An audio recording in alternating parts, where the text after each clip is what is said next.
16 pieds d'un bord, 16 pieds de l'autre à peinturer. Ça peut bien coûter cher de peinture. Vraiment, ça va être une bagnole écœurante.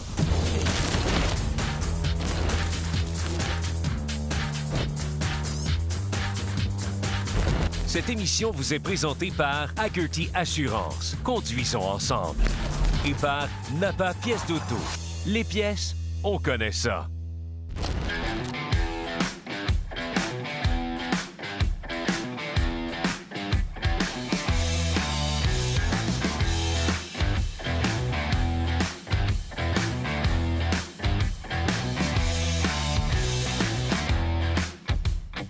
Il y a eu beaucoup de travail de fait sur l'auto.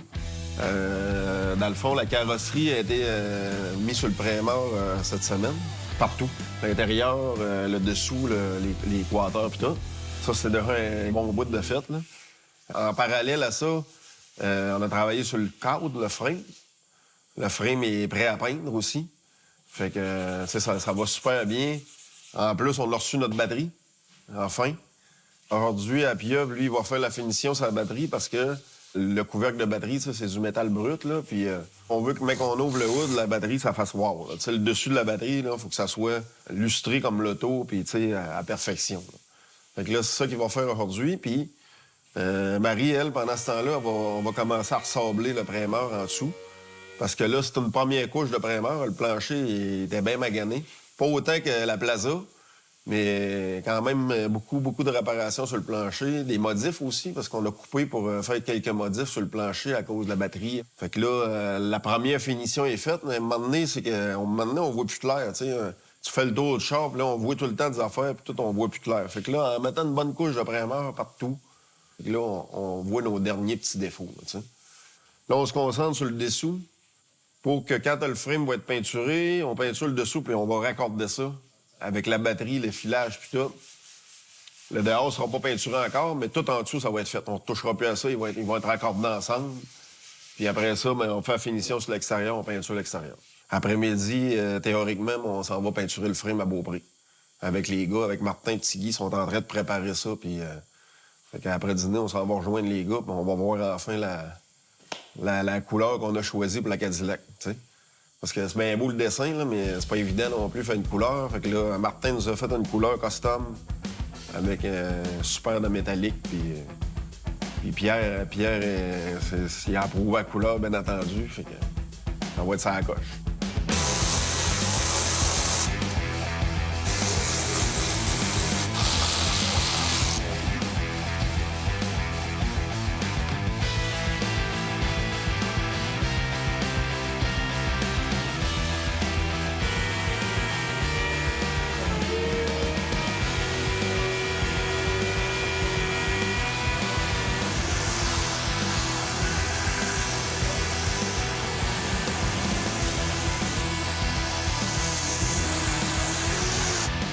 Il est pas magané, mais en fait? Non, pas tant. Non. Là, ouais, on a checké ça, moi et Jean-Pierre.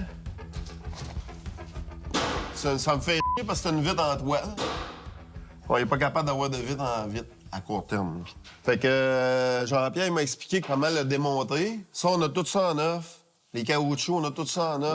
Ouais, j'ai vu ça. La toile. Ouais. Là, lui, il faut que je repeinture le noir satin. Puis le chrome, qu'on fait avec. Le chrome? OK. Regarde. Il est-tu magané? Ben, il est pas si pire. Moi j'aurais envie de garder ce site, là. Tu sais, regarde bien ça, là. Tu sais, un coup frotté, là. Il est pas si pire. Pas là. magané, le chrome. Moi, je pense que tu peux le sauver. Là. Tu sais, c'est pas piqué, là. Ben, s'il Mais est pas... tu sais, il sera pas... Ben... Moi, je le trouve beau, Pierre. Tu sais, dans l'ensemble, là...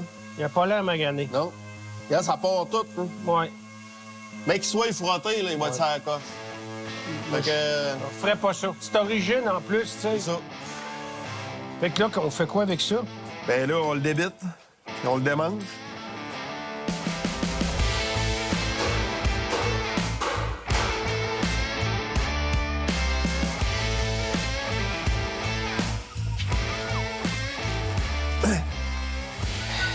Ouais, ça, là, j'osais pas faire ça, moi.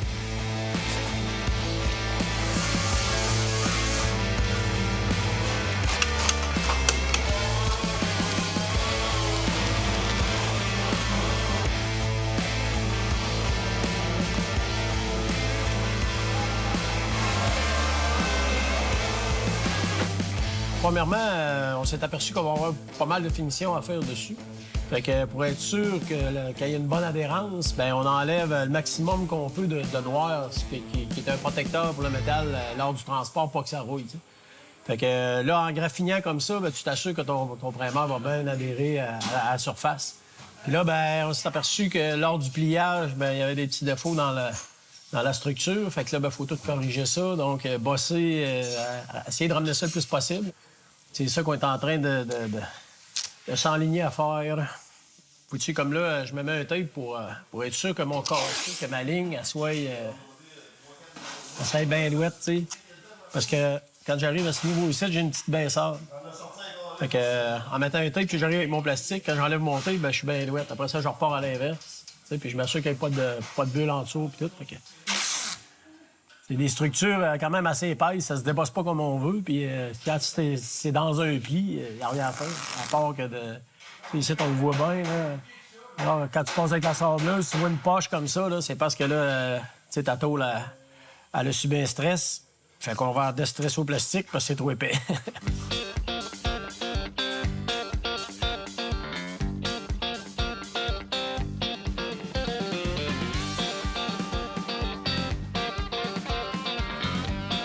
Ça, c'est un lavage final. On met ça tout le temps pour enlever le maximum de restant. Souvent, il y a de l'antistatique là-dedans, il y a toutes sortes d'affaires.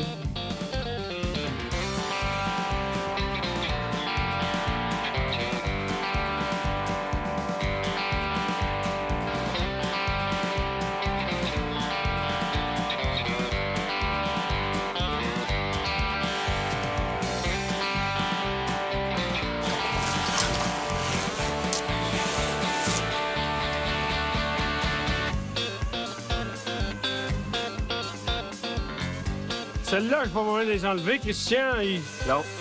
On le remplace pas, il est correct. Faut tout enlever les bras. Ah ouais?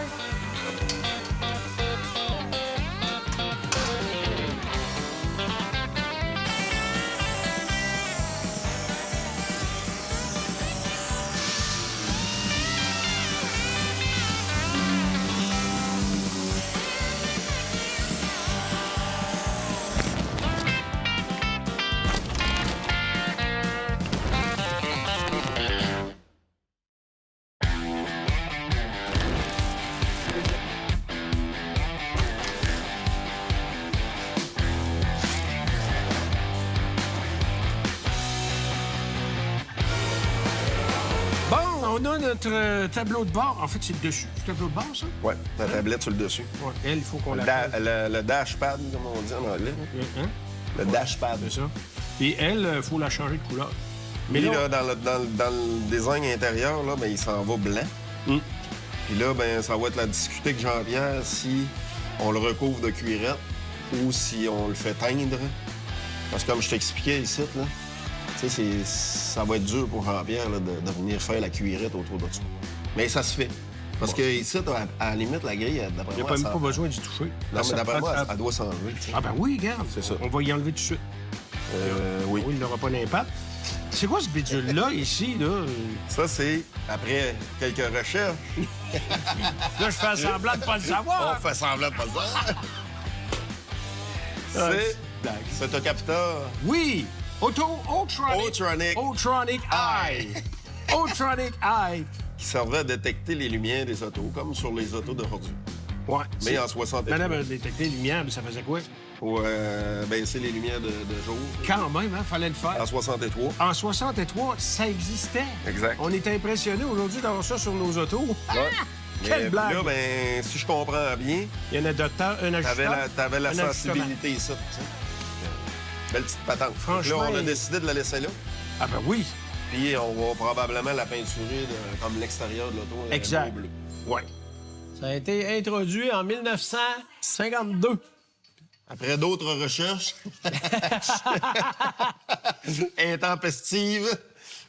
Donc, suite à notre première conversation, on a découvert que depuis 1952 que ça existe, cette affaire-là. 53, ouais. 52, 53. Cadillac, il était tout le temps avant-garde. Très innovateur. Ouais.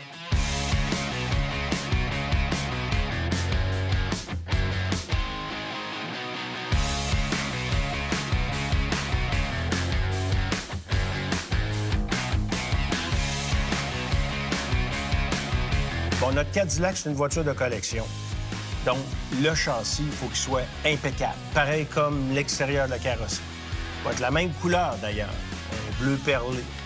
Donc, pour ça, il faut bien le préparer. Puis ça a pris du temps à Tigui pour préparer ce châssis-là. Il a fallu qu'il refasse des soudures tout le long, polir tout ça, sceller tout ça aussi pour avoir une belle couche bien égale partout. Et après ça, on envoie ça à la peinture. Donc, pour avoir un contraste, on a décidé de peinturer le dessous du plancher, le même bleu, mais mat, au lieu d'avoir un bleu très lustré, ce qui va permettre d'avoir un contraste et d'accentuer l'effet reluisant du châssis.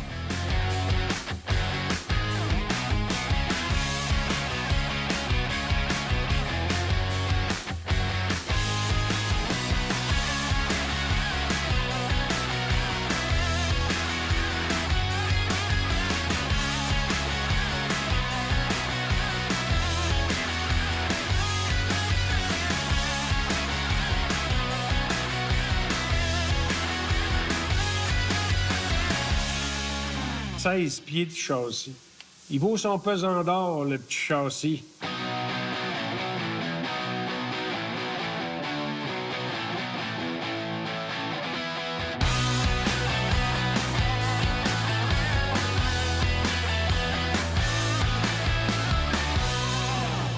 Hey, c'est écœurant. Check-moi ça, toi.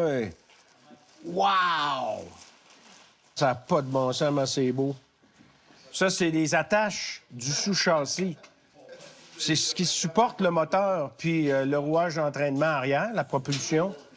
Fait que ça, c'est des ancrages, des points de fixation sur la carrosserie. Allons-y, les braves, sauvons-nous, lève-là.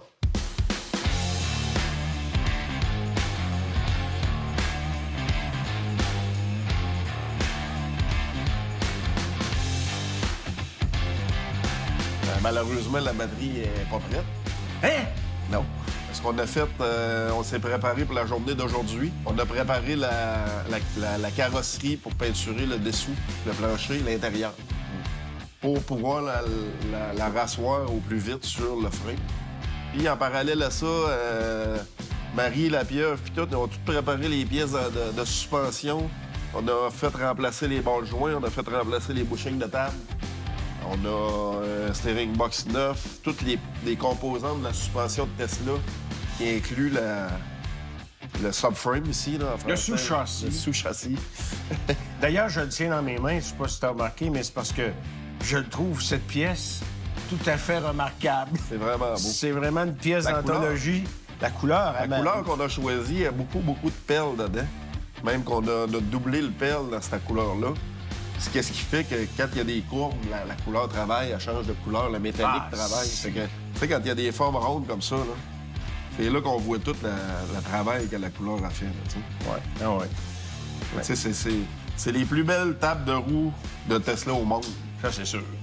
Ça, c'est sûr. Puis, tu sais, là, on va tout assembler ça. Il n'y a pas personne qui restaure une Tesla, je pense pas. Là. Ben, en tout cas, ça doit être assez rare. Ça doit être assez rare. Fait que là, on a des composantes de Tesla comme hyper détaillées. C'est ça. Donc, aujourd'hui, c'est quand même un bon défi. Il faut tout assembler le châssis. Le plus possible. En tout cas, on commence à remonter le châssis. On peut-tu le mettre sur ses roues? Pas aujourd'hui, je pense pas. Et les roues, je parle des roues temporaires? Je pense pas. Même pas? Non. Mais quand on va avoir un bon bout de fête d'assemblage. Okay. Ouais. Fait que cet après-midi, on va peinturer la carrosserie. Écoute, on a des tonnes de photos, on a des tonnes de vidéos sur à quel point on a travaillé sur la carrosserie avant de la peinturer. Exact. Puis c'est ça le truc, hein? C'est que plus on prend de temps à bien faire les choses... À un moment donné, il faut s'arrêter parce qu'on aurait pu encore passer 2 semaines dessus. Oui. Ils font des autos aux États-Unis, là... Puis même au Canada, notre ami Jeff Launier, des autos de 16 000 heures de travail puis de 20 000 heures de travail, tu sais. Tu sais, nous autres, on va faire une auto à peu près entre 1 000 1 500 heures de travail, peut-être 2 000 avec le travail d'Enginex et tout. Tu sais, on est loin de 20 000, là. Tu sais, et encore... Ouais, mais ça va avec le talent. C'est pas... C'est le talent, tu penses? Ben oui.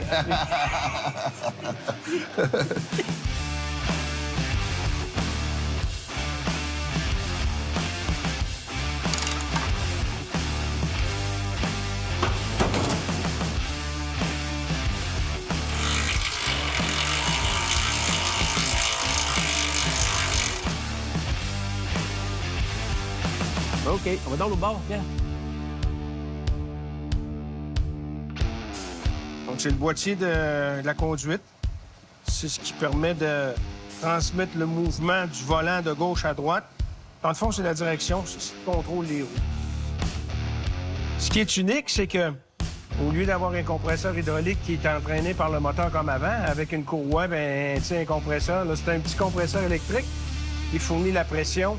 Quand tu bouges le volant, là, le compresseur part, puis il envoie de la pression, puis là, la conduite répond à gauche, à droite. Et c'est spécial.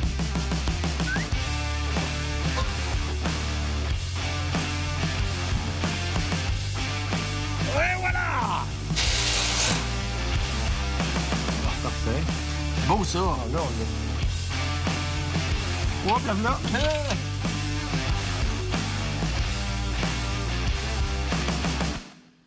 Bon. donne de fait. Ouais, attends. Faut embarquer la braquette sans rentrer les bombes dans le frame. Là, il a le défi.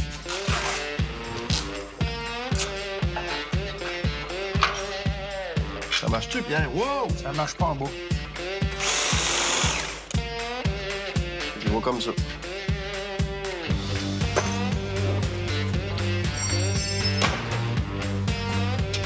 Hein? Pas trop compliqué que ça. Nous avons le soleil.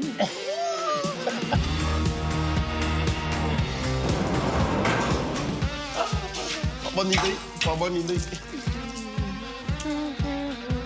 Pas d'accord. Donne ta main.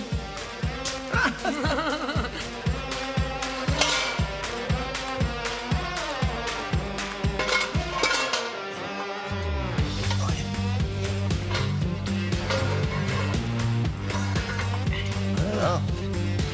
C'est beau. Ouais, ça tombe. C'est parfait, ça.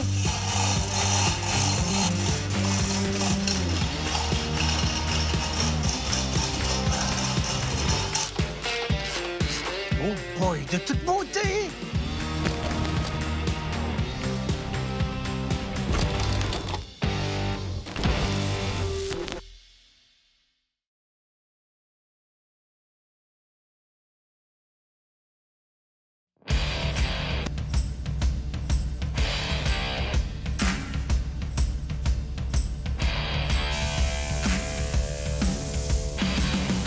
Ils sont à deux, fait que là, c'est certain que ça va vite.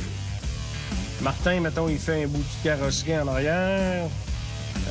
Puis Tiggy fait l'autre bord. Puis après ça, ben là, il passe en arrière de Martin. Puis Martin passe en arrière de Tiggy. Comme ça, il oublie rien. S'il y a un défaut dans la couche d'après, il y a un défaut dans la peinture. Fait que c'est un moment crucial. Puis je regarde ça aller, je suis pas mal énervé parce que on commence à voir la voiture qui prend forme, là, qui retrouve ses lettres de noblesse en termes de design. Ça me fait triper. Là, on fait le mât parce qu'on veut avoir un contraste de peinture. Fait que quand on va lever le capot ou qu'on va regarder en dessous de la voiture, le dessous de la voiture va avoir un lustre moins prononcé, beaucoup plus faible. Fait que ça va faire ressortir les composantes qui sont très lustrées. Puis quand on va lever le capot, bien, ça va être la même affaire. Tu sais, tu vas avoir un contour là, d'intérieur de capot là, qui va peut-être un peu plus mat. Mais les composantes de batterie puis tous les accessoires, ça va vraiment être très lustré. On va avoir des contrastes comme ça qui vont mettre en valeur les différentes composantes, puis ça va être payant. Vraiment, ça va être une bagnole écœurante. 16 pieds d'un bord, 16 pieds de l'autre à peinturer. Quand même. Ça peut bien coûter cher de peinture.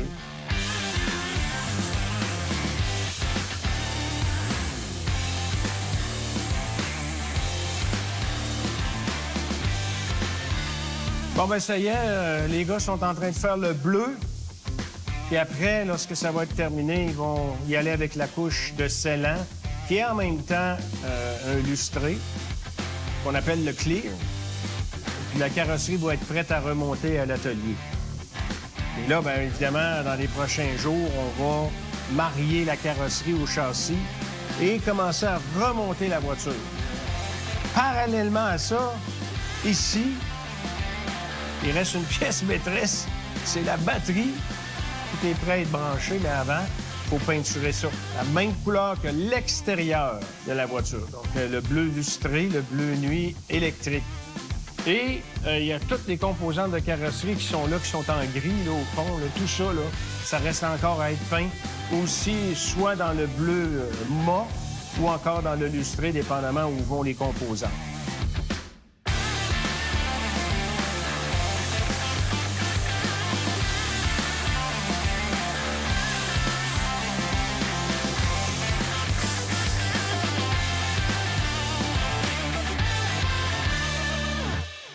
Bon, le châssis de la voiture, là, vu que c'est une auto de collection, il faut qu'il soit aussi beau que l'extérieur de la carrosserie. Donc, il a fallu porter une attention très particulière parce que, normalement, là, c'est assemblé assez, disons, sans les détails. Là. Tu sais, c'est mal soudé, c'est mal fini. Des fois, c'est croche un petit peu à des places. Il faut tout corriger ça. Ça a été un gros travail. Ça a été très long. Et il a fallu aussi améliorer la soudure parce que, justement, on voulait avoir un châssis très rigide. Donc, on a beaucoup fait de soudure tout le long du châssis, d'en avant en arrière. Puis on a tout scellé ça pour que ça fasse un beau travail une fois peinturé, qu'on ne voit pas de traces de soudure.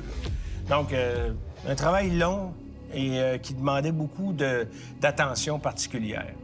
Après ça, on envoyait ça à la peinture. Puis là, bien évidemment, on se retrouvait avec un châssis à la fin, une fois qu'on a fini de la peinture, lustré, très perlant aussi. Et pour faire un contraste avec le châssis, on a décidé de peinturer le dessous du plancher et l'intérieur de l'habitacle avec un fini satiné, justement pour obtenir un gros contraste de peinture lorsqu'on regarde sous le véhicule. Crinqué vous a été présenté par Hagerty Assurance. Conduisons ensemble. Et par Napa Pièces d'auto. Les pièces, on connaît ça.